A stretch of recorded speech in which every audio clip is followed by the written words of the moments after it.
Good morning, everybody. If you would, please take a seat.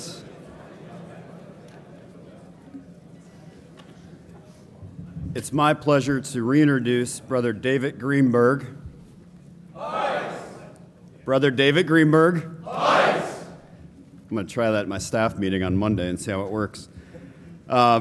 David will be delivering today's presentation on Money in Motion, a personal development guide on financial management.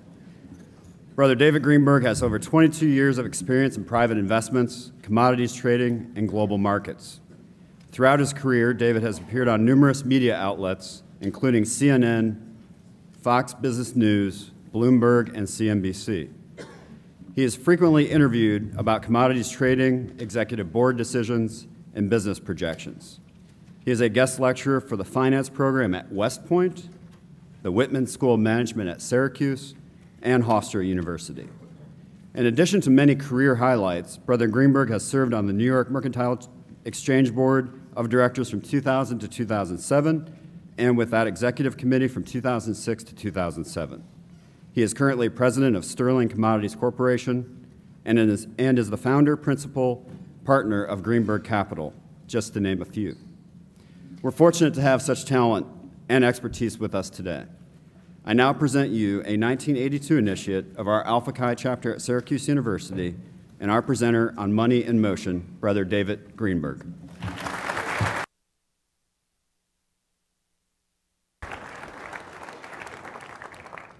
Yeah, it's pretty funny that you guys everybody have their chocolate?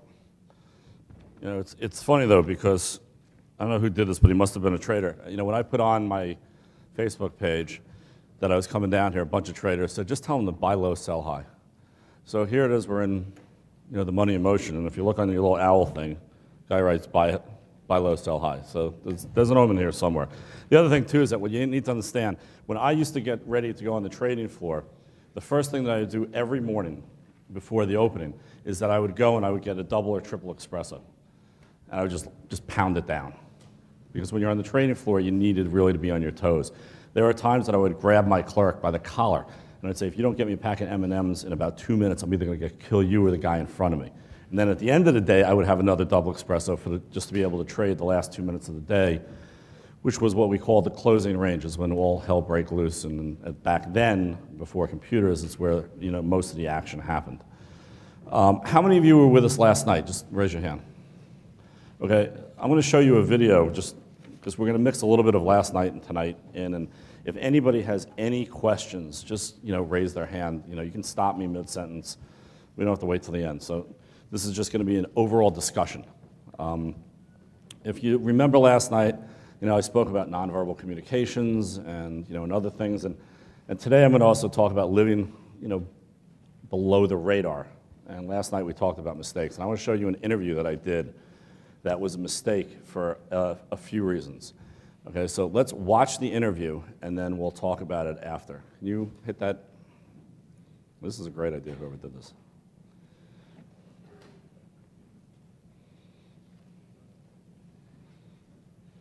Again, we might not watch the interview. Push play.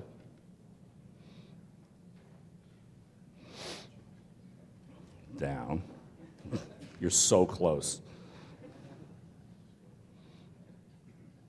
Okay. Thousands of people, just in a flash, became multi-millionaires, some of them even billionaires, but as the saying goes, more money, more problems. So what do these new millionaires need to do to hold on to their newfound riches?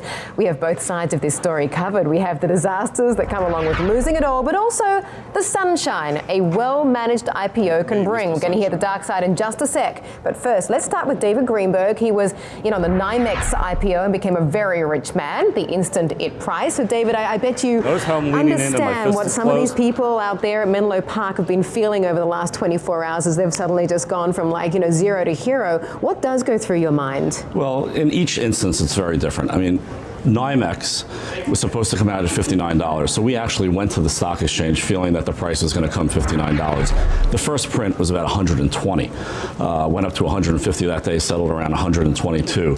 So there was a moment of euphoria and really just to be able to realize what just really happened. What's the first thing you should do? First thing you need to do is take a breath. You need to realize that you need to get everything in order. First, take care of your kids, take care of your college education, put that money aside, forget about it. Second, realize that do not put all this money in one place. And really, as a friend of mine pulled me aside that night and said, this was a lottery ticket. There's no reason to blow it or try to double it. And what I did was I was very conservative, and the people that try to double what they just did are usually the people that wind up in the most trouble. Greed is bad. Greed is very bad. Greed is very bad. When is greed good? Greed is, well, as a trader, you never want to be greedy at all. You want to be risk reward on every issue. And the risk reward even comes into place with doing well on an IPO. And there are so many traders that I know that when we were going to the stock market, if I had said, I'll give you $100 for your stock, they would have been thrilled. But all of a sudden when it opened up at 120, they're like, this is a $200 stock. And those people are a lot of the people that held on all the way down. We've got to get to the other side of this, the disastrous side, because this next story is a... Okay, so that was a mistake. I went into this interview, they told me that I was going to be doing an interview on Facebook and an IPO and how to deal with an IPO and how not to blow it. And when she made that opening line, you could see, if you look at the nonverbals, Ashley sent this video to this class that I've been teaching in Skybridge Capital, and I had them all, it was like they won a prize, whoever could figure out what the point was. And the point was when I leaned forward and I paused, and you could see my Finch class, when she made that comment, I literally almost got up and walked out. Because I've always believed in living below the radar. Okay, so when she made that comment about being a wealthy person, it really, really pissed me off. And one piece of advice, and that was a mistake. I got, it's funny that the guy that ended up, I called about the interview afterwards. He goes, yeah, I knew that was going to happen, so I didn't want to do it, so I gave it to you. I was like, thanks for setting me up. He's one of my friends / people I found out is not so much my friend. So, and we'll talk about that too. But one thing that's very important, that as you're going through life, it's very important not to compete and always live below the radar. Okay, when that day happened, then a guy came up to me in front of my daughter and said, "Oh, you're gonna buy a Ferrari?" And I looked at him and I was so pissed that he even mentioned that in front of my daughter. I said, "You know what the best thing about being able to buy a Ferrari is?" And he goes, "What?" I go, "Not buying one." And I knew that he had one, so I had to shove it up his butt a little bit. Okay, so you want to live very, very below the radar. It's important because it takes a lot of pressure off you. Okay, and it makes it so you don't have to compete, because once you start competing with people, you're in trouble. It's just as simple as that. Okay. Yep, this isn't working. Oh, yep, we can go back. Okay, there's some shameless advertising again. Okay, my first bank. My first bank was a cigar box that my grandfather gave me. I worked at the bagel store when I was 12 years old. I was making bagels. I don't know, does anybody here know who Lender's Bagels are? It might be before your time. Well, there was a time that my grandfather was actually the head of the bagel union, way back when. And this guy, Marvin Lender, came up to him and said, "Julie, how'd you like to go to Connecticut with me and make frozen bagels, and we'll sell them in supermarkets?" And I'm telling this story in Lender's Auditorium in Syracuse. And my grandfather says in his infinite wisdom, "Nah, that'll never work." So Lender's went up. The frozen bagels that you see now, it all got started with Lender's. And Lender's was worth about $150 million, and my grandfather died bankrupt. So, you always got to look at possibilities. But he gave me a cigar box. And my cigar box had 3 different compartments. So every day that I would work at the bagel store when I was 12, I would take my cash, and luckily I got paid in cash because it was my grandfather, and I would put it in each different compartment. And I very early started to learn how to save. And I saved. If I wanted to buy something, I didn't ask my parents, I just saved. And I might have, the left one I remember was this new Nintendo football game that came out that if you ever saw it, you guys would laugh, because it was like 3 buttons. And it was just like lines that would, you'd have to get the line across. It's not exactly the games that you're used to now. It's not like EA Sports, how they do it, okay, which I always enjoyed that. So it was much different. But what I did was I kept everything in compartments, and I still do. I have different bank accounts. I don't just have one bank account. I have a bank account that if I know that I want to put money in for trip money, or if I want to put money in for house money, or if I want to put money in for just fun spending money, I have multiple bank accounts, because what that does is it allows you really to keep track of everything that you're spending. It's very, very important. And the key to spending is not to overspend. Okay, I'm going to show you another picture. This coffee pot, how much is that clock? I'll never forget the day my father was going through a divorce. We're in Bloomingdale's. Now, for those of you who were here last night, know that my father was one of the biggest silver traders in the world. A very bright guy, but a real honest spender. It wasn't about how much money he had, it was why does he need something. He was brought up old school. And I remember saying to him, get the clock, get the clock. And he's like, but it's $20 more. Now this was a guy that was worth a few bucks. And I said, why aren't you getting the clock? He goes, David, I can wake up and make up my own coffee. I don't need to have the coffee made for me. There's no reason to spend the $20. So it taught me a very interesting concept. And he brought me up in a way that if you saw, yes, do I live nicely? Sure. Do I have a nice car? Sure. Do I have a nice house? Yes, but I never went above and beyond. When I bought my first house, I remember talking to the lady at the bank. And I might have gone to extremes, so you don't have to go through this extremes. But I remember saying, I said to her, yeah, I got 6 or 7 put away that, for mortgage, so if there's a problem, I'm okay. And she goes, great, 6 or 7 months, that's what we're looking for. You'll have no problem getting through the mortgage. So I was like, what do you mean 6 or 7 months? I got 6 or 7 years put away. And she laughed. She says, why don't you buy a bigger house? And I very simply said, I'm a trader. I don't know if I'm going to have a good year or a bad year. Again, I traded my own money, it's like I was telling you last night. I didn't get commissions for doing other people's trading. Okay, it's the old, Duke and Duke gets the, well, you guys are too young to know that, but if you ever watched the movie Trading Places, it's the kidding around that say Duke and Duke gets the commissions either way. Merrill Lynch will get the commissions whether you make or lose money. But I had to go out and actually make money every year. So I wanted to make sure, and as you get older, the one thing that you need to make sure is that your family is protected. Right now, you guys are living the life. It's great, and let me tell you something. Marriage and kids are great, but your priorities are going to change. And it's very, very important to understand that you have to do things to make sure the core is protected. The core is you. It's going to be your wife, partner, or girlfriend. It's going to be your children. It's the time when you're going to have to put some of your needs a little bit to the side and look at the family's needs as a unit and as a whole. And the best way to do this, and the best way to keep your relationships good in life and good in your marriage and good in your friendships, is to keep your costs down. When I went to IPO, I bought, I bought a bigger house. I'm not going to lie to you, I did. But I bought half the size of the house that everyone else was doing, and I paid for it in cash.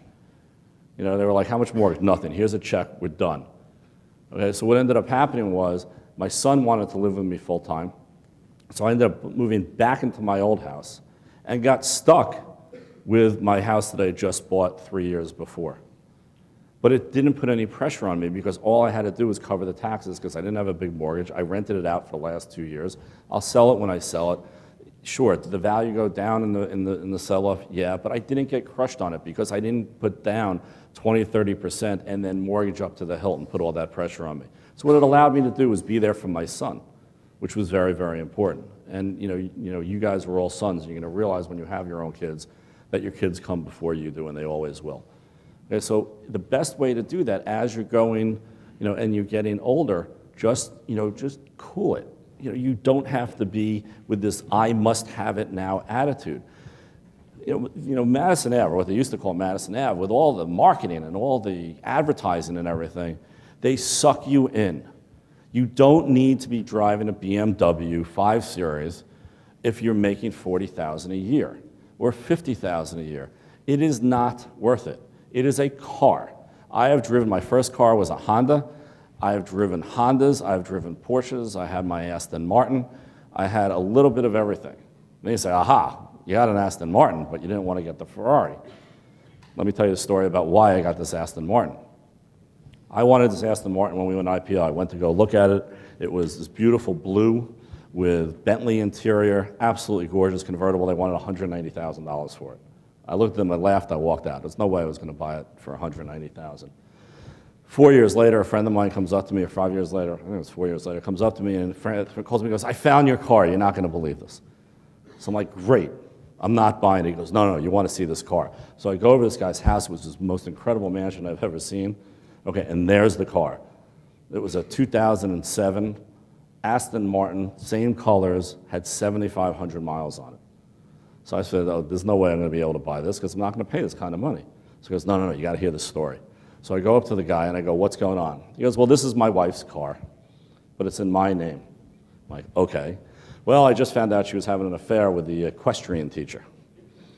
I was like, really? He's like, yes. I looked at him and go, how much? Okay, he goes, 70 grand if you want to pay for it today. I had $70,000 wired in. 5 minutes later, I drove out without plates. Okay. I called up my best friend's a Nassau County cop. I called him up. I said, if I get pulled over, just come get me. And this is the deal of the century. So what ended up happening is I used it for a couple of years, put, I don't know, 10,000 miles on it, and sold it for a $15,000 to $20,000 profit. But that was value. Okay? So if you're gonna step out and do something, that is value. That's okay. But I have to be honest with you, the car that I love driving the most, I have an Acura RDX. It's like my little space shuttle. Okay, it's a little turbo. It's great. I actually had a Mercedes SL after the IPO, and I got rid of it in a year because I couldn't stand being in it because it just wasn't my style. You see this. This isn't me. You're seeing like the David 2 point whatever up here. I'm a jeans, T-shirt, sneakers guy. I love being in a Jeep and things like that. So you don't think that just because you've done well or you've made a lot of money, don't think that you have to get caught up in this Madison Avenue. You have to have it. Bigger is not always better. I mean, let's talk about some of the people that had a lot of money, and some of these names you might recognize. MC Hammer. When I was in school, he was the biggest thing around. Okay, he had, what is that, some stupid like $50 million contract. Guess what? He blew it all. Okay, Kevin Bacon, who's an actor now that you might see on TV once in a while, he was in Madoff. Now, does everybody here know or remember what happened with Bernie Madoff? Right? Who were the stupid people in Madoff? Anybody know? No, Madoff was brilliant, to be honest with you. He was an asshole, but he was brilliant. It was his customers. My father actually got a call from Madoff's people saying, do you want to put money in? And my father, being who he is, said, sure, send me all your books and send me all your statistics, and I'll think about going in. They never sent him anything, which was the key. Now, let me explain something to you. When people were making 20 and 30% on their money years ago, I used to tell my advisors, especially because I was trading, I said, if you make me more than 8%, I'm going to come and pull out all my money. I said, if you're making me 20 or 30%, something is wrong.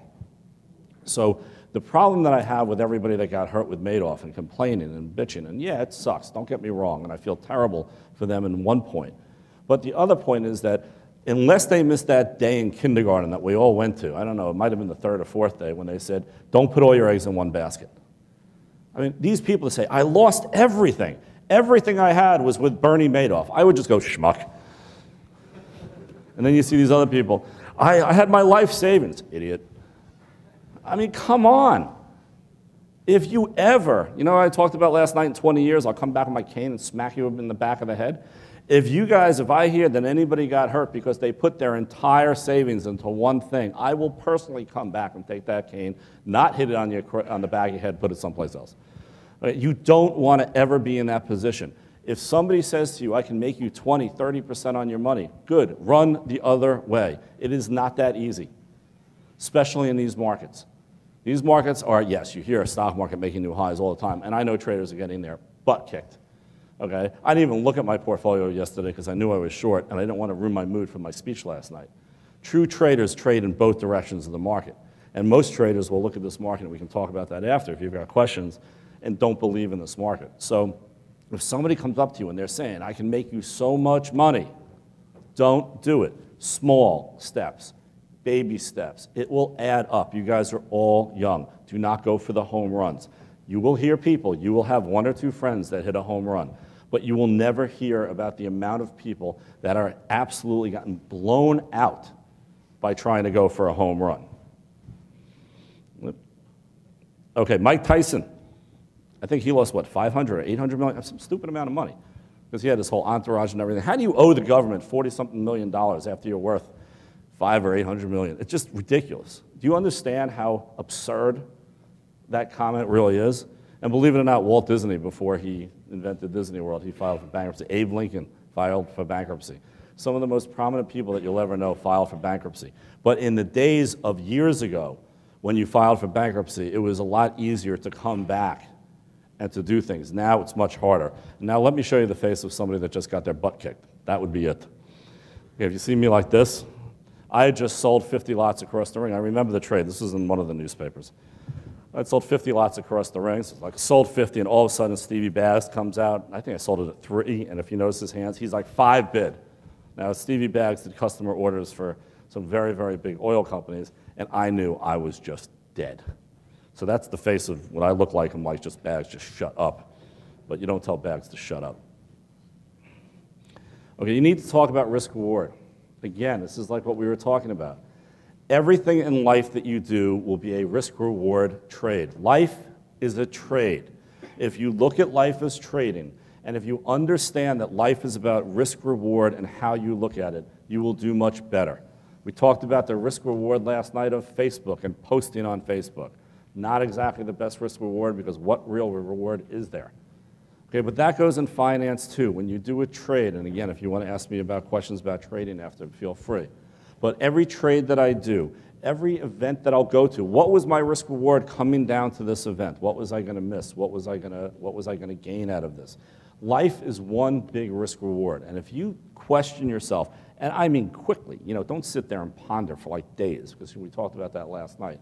But if you can understand risk reward, and the key about risk reward is that when I look at business deals, it's too easy, and most people do this. Well, if everything goes right, I'm going to make this, I'm going to make that. That's irrelevant. When you look at a business deal, your first thought should be, if this thing goes to 0, can I survive? Will it affect my family? Will it affect my relationships? Will it affect my mood? You have to look at more than just, oh, everyone thinks that they're going to make money on every deal, and they should, because you shouldn't go into a deal that you think you're going to lose money on, of course. But you need to be realistic to say, if I do, what happens next? Can't read this. Oh, not everybody has the same risk-reward profile, right? I had to come to terms with a lot of things. I ran a clearinghouse. It was like the 3rd largest clearinghouse on the exchange. Now, I was a medium-sized trader. I lost 10, 15, 20 grand in a day, or made 10, 15, 20 grand in a day. That was a great day. I'm good with that. But you would see what everybody made every night. And I had some pretty big traders that cleared to me. I had some of the biggest crude oil traders in the world, and they trade their own account. Some of these guys, made $200,000, $300,000, $400,000, $500,000 on a big news day during the Iraq wars or Katrina or some things that were going on.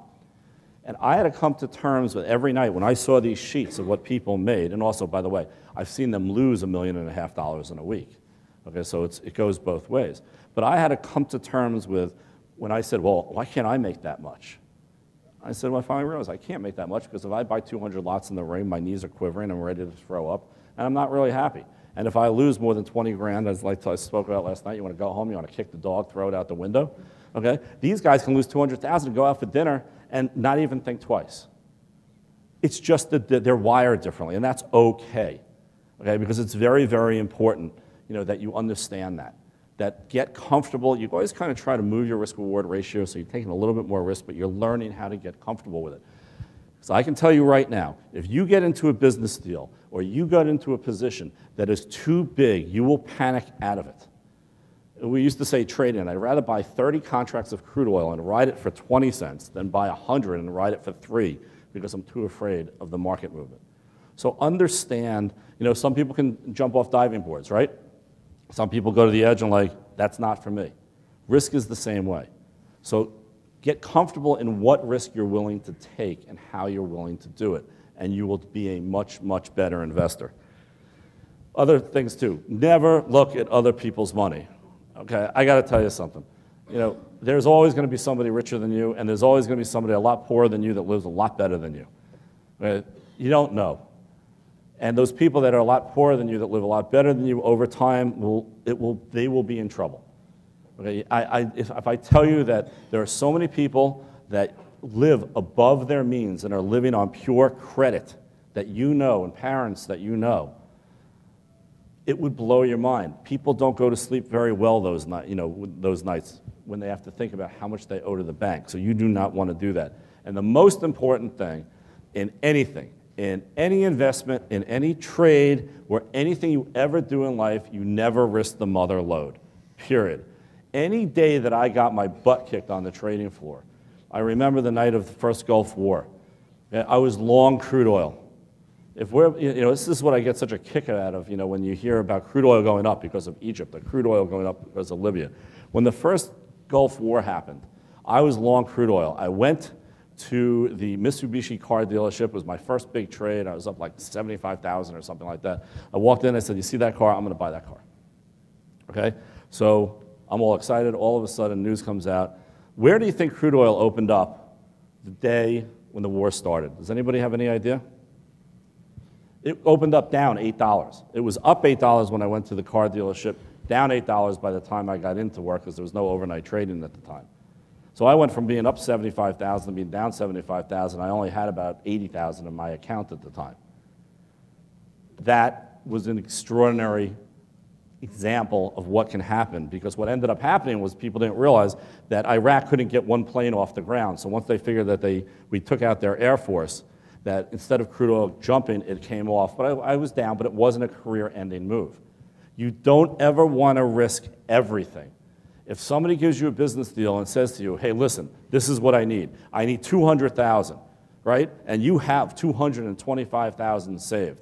And they looked at you and they say, this is going to be the deal of deals. And it could be, and it might be.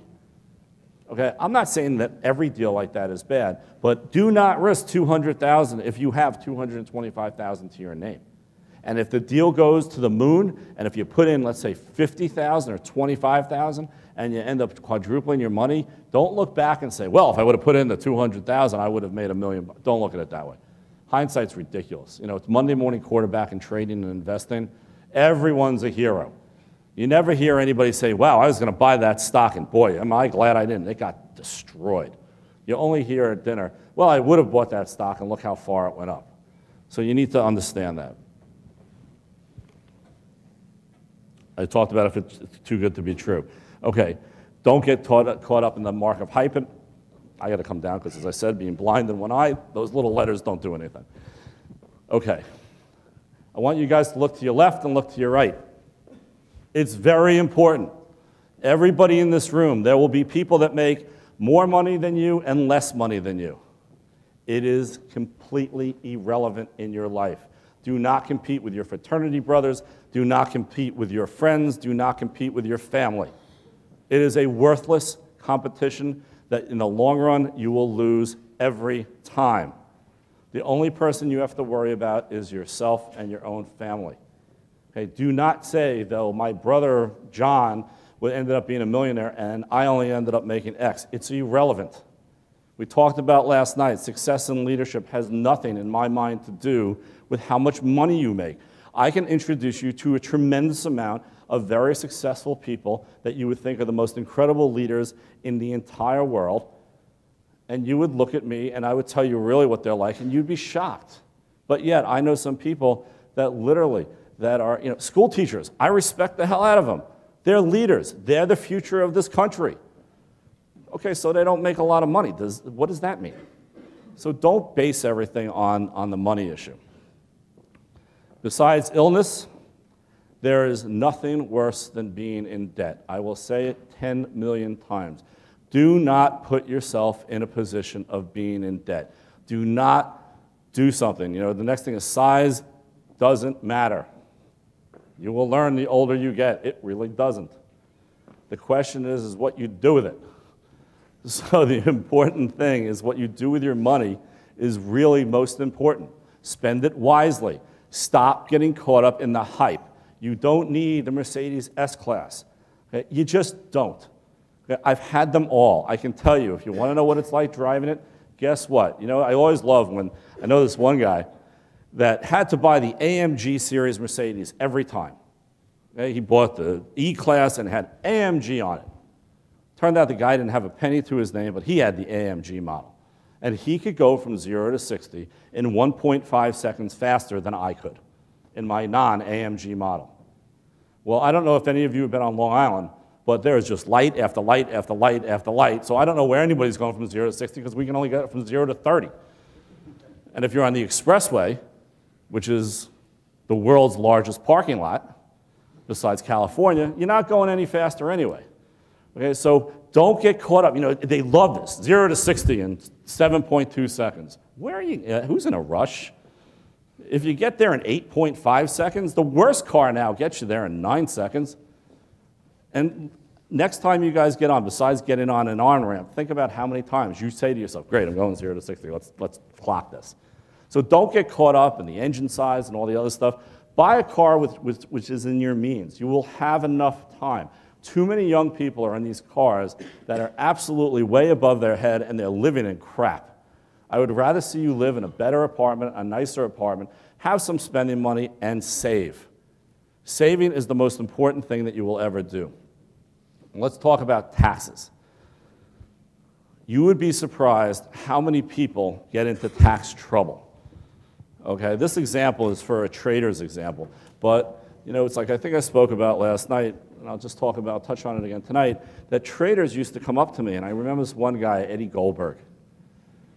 And I loved Eddie. He was a great guy. But he would come up every fourth quarter and go, David, oh God, I have to make money, you know, this quarter. I'm like, why? He says, well, I need money for my taxes. I go, what do you mean you need money for your taxes? I need money for my taxes because I spent all my money for the first 3 quarters, and I always make my tax money on the 4th quarter. Well, that's crazy. Okay? When you go to work, and if you're at a job that it says, what do you want taken out from taxes? I always tell my students to take out the maximum. Yes, your paycheck might be a little smaller, absolutely. The worst comes to worst, if you've overpaid in taxes a little bit, you'll have a refund at the end of the year that you can do something with. But the problem is, if you put down the least amount and you spend, you know, it's almost like a forced savings. If you every year put extra money into your tax account and then take that money instead of spending it when you get it, automatically putting it into an IRA or a Keynote or even just a savings account, you will see over time you'll get more money. It will just grow. What I used to do when I traded was every $100,000 I took out of my account, I took $40,000 out and I immediately put it away for taxes.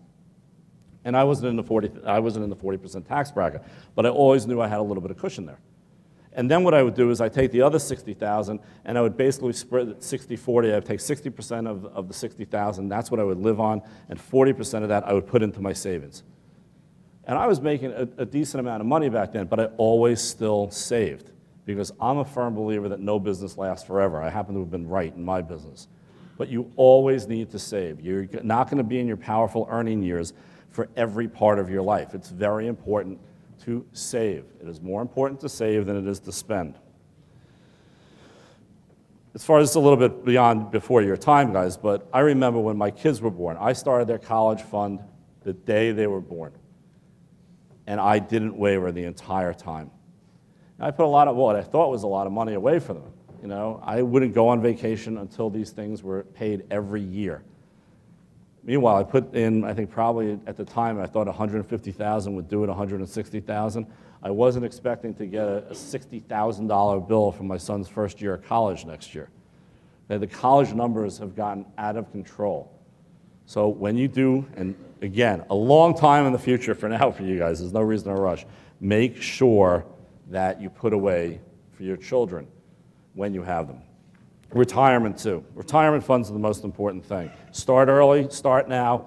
You can front load them because you don't need as much to live on right now. So think about putting money into your college funds, your IRAs, your Keynotes, if depending on what kind of work you're doing, you can do with SEP. Again, I cannot tell you how important it is to save. Understand the risk reward, okay? And also, you have to be very careful. When you start making money, you'd be surprised how many of your friends are all of a sudden your best friend. And you can get hurt. I got tremendously hurt by a friend of mine. I thought he was my closest friend. His son was my son's best friend. I lent him some money. And then all of a sudden he's like, well, David, I need a little bit more because I'm selling my company. And after I sell my company, I'm going to be able to give you back your entire investment. Well, I found out that he was a pathological liar. Okay, and not only did he not give me back my money, I got stiffed for the entire thing. I had him on wire fraud. I had him on everything. But he had me on that his son and my son were best friends, and I wasn't going to put him in jail. And I told him straight out. I said, if it wasn't for your son, you'd be in jail right now. And you have to be very careful. When you do a deal with somebody, make sure, I don't care if it's your best friend, it could be your best friend from Pike, go through the proper channels. You get a lawyer, you put it down on paper, you put it in the proper perspective. Okay? And my other friend said to me, and it was very kind, he goes, David, you didn't get taken, you got a big heart, you wanted to help him out. If he would have asked for the money, you would have given it to him. I said, yes. He says, but it would have been nice if he did it without you feeling like you got screwed. Because feeling like the amount of nights that you're up thinking about really getting screwed by a friend, there's nothing worse. And we all want to do right by our friends. We all want to do right by our family. And it's okay to do it. But just make sure that you have everything understood, it's done with the right paperwork, and it's understood that this is a very good chance when you lend somebody money, you are not going to get it back. So again, only lend what you feel comfortable with. Tell me, is it close with my eyeglasses? I'm working on it, with the whole thing. So I'm going to open it up to questions because I just wanted to give you a kind of brief overview. Also, at the end, I left my cards on this table and the 2 projector tables. You guys pick them up, put your names on my website, in my mailing list. I'm going to give out a few free strategy sessions to Pikes to help you guys out, and it would be a big help for you guys. So, as far as money management, the bottom line is, and I want it to be an overall thing. I'm not going to sit here. I looked at last year's presentation. It was a great presentation. It was a lot of statistics. The mean job is $35,000 when you get out, all this other stuff. But something that doesn't matter to you guys right now.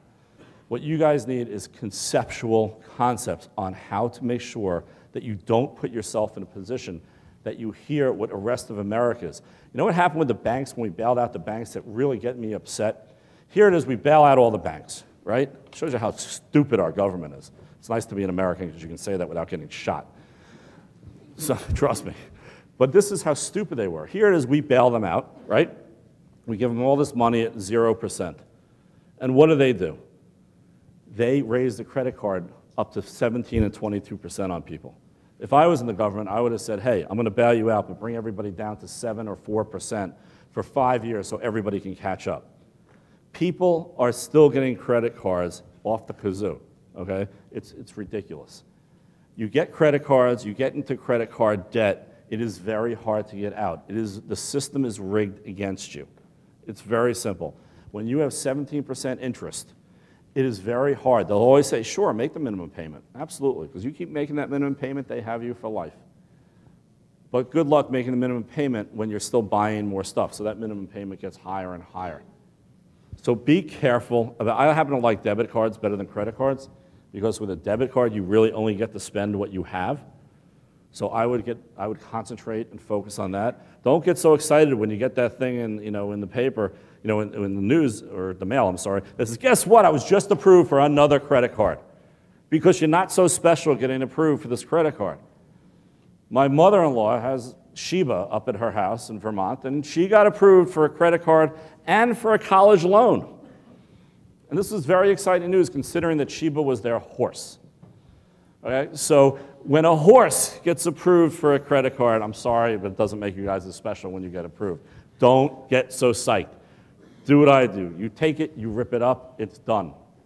And with credit cards, you got to be very careful with, because the way that these credit companies work, you have the 3 big credit corporations. And I am convinced that an investigation needs to be done between the credit card reporting companies, the credit reporting companies, and the banks. Do you know that I am considered to have bad credit? Which I really think is funny. The first reason why I had bad credit was because I paid off all my bills. They said, well, if you pay off all your bills, you have bad credit. I'm like, what are you talking about? They said, well, that doesn't show that you can pay off your bills and that pay over time, so you have bad credit. I go, what about that I have this, this, and this? They go, that doesn't count in the credit report, which is mind-boggling to me. The other thing that happened was when I sold my house in Vermont, when I had a ski house, I had a balance of $86, so I said that was great on my heating bill. They sent me they sent me another bill that I'd never gotten because they sent it to the house, and it turned out that I went into default for $4.25 on a heating bill that brought my credit score down 200 points. And I called up the credit score people. I go, what are you talking about? I have this house paid off, I have this, I've never missed a payment. Well, 4 years ago, you were 30 days late on your American Express card, and you have this collections. I go, I don't have any collections, $4.25. It took me 3 years to get the $4.25 or 75 cents off 2 out of the 3 credit bureaus. And if you go today, which I went on the other day to check my credit score, I mean, it's back up to 7 and something. But the reason why it's not 800 and something, because there's one credit score that still has that collections on it, and the company that had the collections on it doesn't even exist anymore, so I can't get it off. And because of that, they can actually charge me more on loans now because I am a bad credit risk. So be very careful with your credit cards. Be very careful with when you don't pay things. And again, the best way that you can do that is by staying within your means. Live below the radar. I don't care if there's guys out here that make multi-million dollars. Don't drive around with a Ferrari with the top down, you know, trying to shove it up everybody's butt how much you have. It doesn't work. The best thing, my now ex-wife, when we got divorced and she looked at the thing, she was like, when did we get all this? I go, thanks for paying attention. You know, but it's like, when did we get all this? And I was like, listen, you know I always saved. And I said, and by the way, now I wish I bought that Ferrari because it would have gone to the Ferrari and it wouldn't go to you. You know, so that kind of backfired. But, you know, the bottom line was even when I was making the most money that I was on the trading floor, I always saved. You know how I kept stressing Facebook last night and to get you to stop doing that stuff? I have to stress, always put a little bit in savings. I started in school. When I was in Syracuse, I opened up a t-shirt business. I ended up doing all the t-shirts for all the fraternities and sororities. I did the t-shirts, I did the sweatshirts, I did the boxers. I got the guys on, you know, the main street very pissed off because what I would do is I would go to the sorority, fraternity, I'd find out how many t-shirts they wanted. I'd go to the bars, I did all the bars on campus. And then I would call the guy downtown. He never figured out that it was me calling every time. And I'd say, I got an order for 14 dozen shirts. How much is this? You know, he'd say $5 a shirt. I would go up to the fraternity. I'd say $4.25 a shirt. And then I would underbid this guy, and I got every order. And I sold the company to the people and the bars at Syracuse, and they're still using it today. But through that time, I didn't just spend it on going out. I still had that separate account that I put money away. I was able to tell my parents that I didn't ask them for a dime of spending money for 2 years throughout that whole time. But even with spending and paying for my own food and everything else, I still put it away. When I go, my kids will be happy because I will have put so much away instead of spend it. And my father's the same way, and this is something that we've been taught.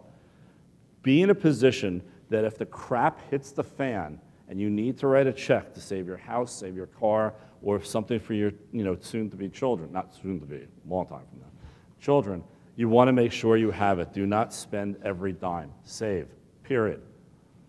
I know it's hard because you're not making as much as you would like, but I don't care if it's a tiny little portion of the paycheck. It's not the money that's important now with the saving. It's getting used to the thought of saving. So you want to save. You don't want to make sure that you don't want to try to hit a home run on an investment. You know when you're going to hit a home run on an investment, by the way? When you make a small little investment one day that's a sleeper investment, and all of a sudden that thing turns into a mind-boggling home run. Those are good home runs. Bad home runs is when you risk the mother load. So how many people here will ever risk the mother load? Good, it's the only time I want no hands. Okay, how many people here are going to learn how to save? Very good. And I still save, just so you know. I pulled back from my trading. You know why I pulled back from my trading? Because the risk reward isn't there. You got the algorithms and everything else that's really controlling the market right now. So as a 20-year veteran plus, I knew that it was time to pull back because I knew I couldn't compete with the computers. And that's okay. Hurt my ego for a little while, but then I realized that's life. So I'm going to open up this to questions. Again, it was a very broad type of subject, but I'd like to know if there's any questions about what you guys are thinking. Yes?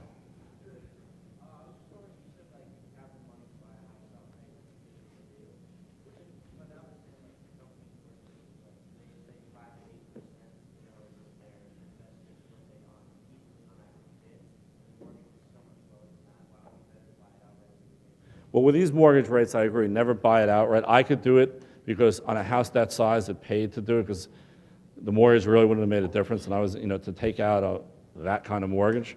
Okay, but again, you don't need, and as I said, I kind of went overboard, so I need you to go somewhere in between. But put 30% down on a house. Don't put 10. You know, it's just put as much down as you feel comfortable. But you're right, you don't need to do the whole thing right now with these kind of mortgage rates. I remember when my sister bought her first house, they were so excited because mortgage rates went down to 11.75%. You know, now people are freaking out, you know, I'm trying to sell this house, and the mortgage broker rolls up, the rates are going to go up. I'm like, great, they're going to go up to 5%. If that hurts somebody from buying a house, they shouldn't be buying a house to begin with. But no, you're right. You don't need to put, I'm just giving examples of how I did it. And one thing that you learn, not everything I do is perfect, but I was super, super conservative. But on a house like the house that I just bought, I didn't want to have those interest rates. It didn't matter what interest. I just didn't like writing that big check out every month. You know, it just freaked me out. You know, so I'd rather write just the one big check and just have it, you know, have it over with. Any other questions? Yes, back there. Putting together a personal budget, I always been told that overestimating all of your expenses is always the way to go. How much would you say? 15 to 20%. You can only be happily surprised. You know, it's like, it's only good, because if you hit that, if it actually costs you that, okay, because also, you know, you guys are, you know, a lot of you guys are paying for your own gas, and with the way the gas prices fluctuate, that 15 or 20% can be changed, and you could hit that in a month. You know, and then you just don't know what happens. I mean, this is so funny. Every time on CNBC when you hear, it was a terrible day for gas prices. Gas prices dropped $3 today. I'm calling them up and I'm tweeting them out, guys, you got to stop this. It's not a bad day in oil when oil goes down. It's a good day for the world. It's a tax break for everybody. It's the one market that we all don't want to see going up. Okay, so with putting away, you know, like 20% or something, that's a good ratio. And at the end of the year, because what I would do is I would figure out my expenses for the entire year going forward. And I would take that money out, I would put it into the different accounts, and I would only live off of that money for the year. And then whatever money that I made during trading for the next year, I backed it into my other accounts. So I kept rolling. So I knew that my year going forward, I always had the money to pay for the essentials, heat, gas, whatever, you know, in my life. And that was the same type of way of budgeting. Any other questions? Yes. Can you elaborate on how these computer algorithms are affecting the markets at all? Yes, I can. You know, the computer algorithms, there's two, you know, people need to understand there's a huge difference. You know, all you hear about is high-frequency trading, right? Now, I was really against high-frequency trading when it first came out. And if you go to my website under the media section, I talk about how flash crashes are made and things like that. High-frequency trading is not as much the problem as everybody thinks. That the high-frequency traders have taken my place, where I would be in the ring all day long, 6 bit at 7, 7 bit at 8, 8 bit at 9, right? That's just what the high-frequency traders are doing. But the difference between the high-frequency traders and us is that when news came out and the market either went up or down, let's say the market starts collapsing, and it's at 90, at 80, at 70, right? You get some dumb schmuck like me that would go, I'm 60 bid, and they would go sold, and you get another idiot to go, I'm a half bid, sold, and 40 bid, sold, and 30 bid, sold, right? But what would happen is that with markets, like the picture that I showed you in the ring, when you had traders on the floor, you had something that you don't have now, and that's opinions. And every trader has a different opinion on where value is. So what would happen is you'd have these natural stops in the market. So high-frequency traders are fine when there's nothing going on, but the problem is when news comes out, they're all built to pull at the same time, and that's where you get this flash, what they call the flash crash, and that's where they hurt the market. What hurt the market, in my mind, more than anything was the electronic traders. Now, the electronic traders are all the people that could trade the market now that couldn't when we were open outcry. So you have a tremendous amount of people that can now tap into the markets because of electronic trading, that you have funds that were billion-dollar funds that would never have touched oil, that can now go in, buy oil, pull it out of the market, the price goes up, it's no longer supply and demand, it's become a financial instrument. Because when I was trading, it was just a small group of people that traded. It was the traders on the floor, a few funds, and a few hedges. So there was a more supply and demand thing. But you have all these people all around the world now from all these funds that go in and trade the energy markets, and they're just pushing the markets around. There's no reason for crude oil to move $5 in a day. I don't care what you say. No driving habits have changed that much for delivery 2 weeks from now. So the high-frequency trading, in the most part, I don't have a problem with it. If you're trading E-Trade, or any of the other firms, and you want to go in and buy 1,000 IBM, the electronic traders are not hurting you. If you're worried about a 1/100th of a pip, getting into the trade, don't trade the market. But you're not. You're looking at it for a bigger scope. It's only when news comes out and they pull. That's where it gets very violent. And if you think, everybody talks about the flash crash, moved 500 points.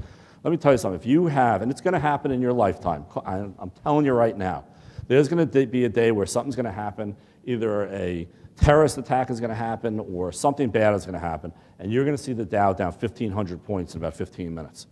Because the computers now, compared to the computers when the first flash crash hit, are faster, there's more money behind it, they're more technically advanced, and you're going to see a move in the market that's going to blow everybody's mind. And you're going to see people crying all over the place, and I'll be the one up there, if I'm still alive, saying, I told you so.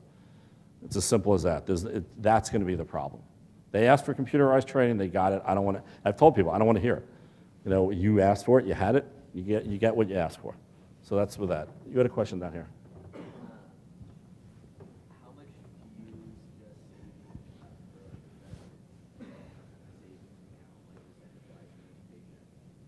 Well, right now, I would be more concerned with you guys about saving towards a certain retirement, putting the money into a retirement. And as you get older, worry about where you're going to be investing, because an 18 and 19-year-old shouldn't really be looking to invest 20 grand in anything. It's not the time for you to do that yet.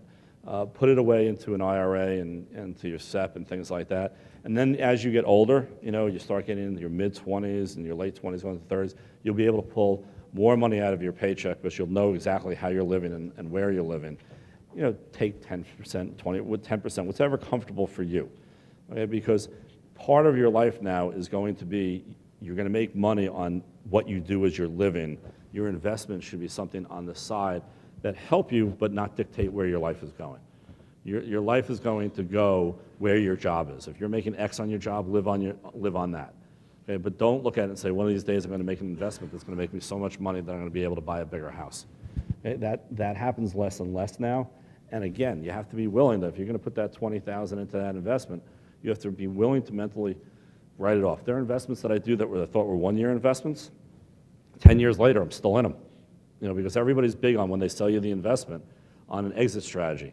Well, it's another thing too. When you go into investments, like I'm be doing part of this restaurant in the city. It's a new restaurant. It's going to be huge, and it's a 2-year. I found out it's a 2-year vesting out program that that I'll be able to get my money back. But I got to be honest with you, 9 out of 10 restaurants fail. So I know going into it, there's a very good chance that I might not get any of my money back, but I'm comfortable with that because it could be a hell of a ride and a lot of fun dealing with some of the stars that are going to be in this restaurant.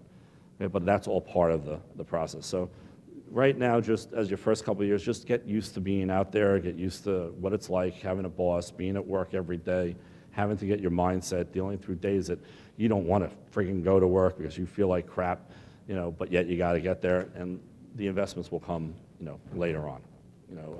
But any other, you can even email me on that because we can talk about that more. Any other questions? Sorry, get you next.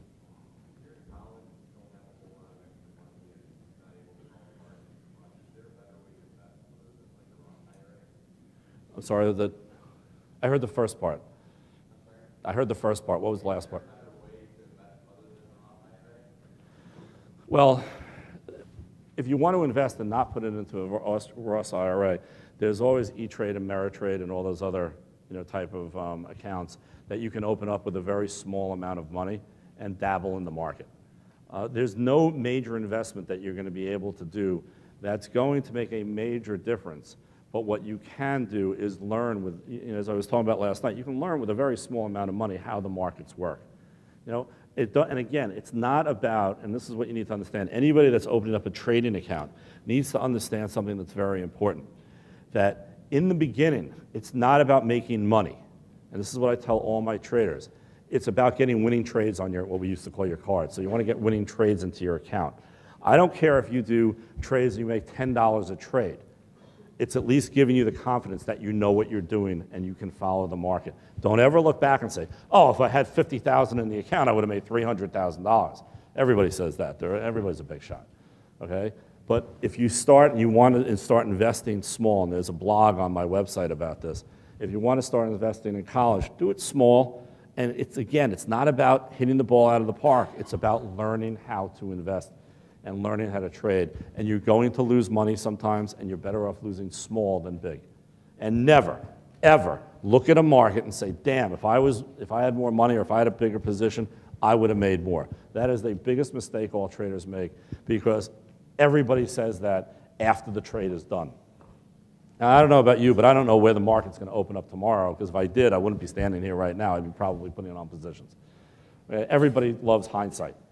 So don't get angry if you say, well, I bought 100 shares of IBM, it went up $1. Wow, if I bought 1,000, I would have made $1,000 on that. Good chance if you bought 1,000, it would have dropped 50 cents. That's also part of the problem, too. Okay, so just small little increments. Do you think it'd ever be possible that people would lose their faith in the currency? I have a few times lately. The problem with the currency now is the currency is so manipulated that I've lost a lot of faith in the currency myself. But as you're saying, is a global thing. The theory behind it is, yes, I do think it's possible, but the factual problem is I don't think it's probable. The United States currency, whether or not it's good, bad, or indifferent, it's still the best out of the garbage that's out there. And what you find over time and over history, people tend to go towards, it's like we're the best of the dirty laundry out there right now. It's not that our stock market's going up because things are so great that people are just working their butts off and that companies are expanding and hiring new people and we're getting ridiculous growth. It's just that it's better bad growth. So that's why you're seeing money go into our market, because there's no other place. So as far as the American dollar losing faith, I look at this government, the way they work. I've lost faith in everything. They can't get anything done. If they needed to tie their shoe to run out of the building because if there was a bomb, they said, listen, you tie it. He's like, no, you die. They don't care. So I've lost faith in that. A lot of people from a lot of countries that I've spoken to have, but yet the currency is still the currency. The bottom line is the American currency is still the strongest currency in the world, just because our system, most people believe, as bad and as messed up it might be, it's still the best out there. Other questions? I'm sorry. Yes. We got time for one more. This side of the room, I'm sorry, with my right eye, I don't really see much over there. So anybody have questions over there? Yes, you in the back.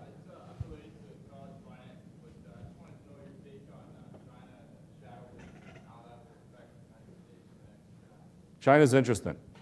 China is kind of like, right now, they're kind of being seen for what they really are right now. There was a lot of hype over the last few years. I don't know if you watched the CNN special about how they built cities. It's amazing. Like, you can go to China, and there are malls, think about the biggest mall that you've seen here, and apartment complexes in cities that there's just nobody at. So China was expecting this huge, big, explosion of their middle-class population that hasn't happened yet. So, and I was going to do some work with the Chinese exchanges, and I'm still not sure how I feel about that, because every time you think about working with China, you hear about them, hacking into our systems. So, China you have to take with a grain of salt, because everyone's talking like China is the next best thing to happen in the world. But the one thing that I told the exchanges, if you don't do it based on, going back to what we said, a US-based dollar, no one's going to show up, because nobody trusts doing business with China right now, especially what they've done with some of the CEOs over there lately and, locked them in. So as far as their banking and the shadow, all the crap that they're doing on the side, it's not something that I look to want to do business with, and I don't think China is going to be what we thought it was going to be, especially for your generation. One more quick one? Okay, good. Yes. Stand up, I can't hear him, sorry. Brazil's interesting. I'm not an expert on Brazil, so I'm just going to give you kind of like an overview of my own opinion. I think Brazil has actually a very good shot of getting their act together. Okay, I think that with what they're going on with the Olympics and everything else, they have a world stage, and I think they're getting a lot of good people to go down there. I know some people myself that they have one Brazilian student up here. He's brilliant, and we were talking about it, and I think that could be a very interesting place to be for investments. But again, those investments, whenever you're doing investments in countries like Brazil or China or some of the far out reach countries, you have to be very careful on making sure that even if the investment goes well, that you can get your money back into this country. It's not so easy, okay? And they're very easy for some of these governments to go, thank you, good luck getting it out. So you have to be very, very, very careful. So thank you, guys. As I said, put your name on my website. I'm going to give you a couple of free, intro sessions. Any questions you have, just send them to me. I left cards by both projectors and here. Feel free. It's been an honor and a pleasure to meet all you, and hopefully I'll see you guys soon.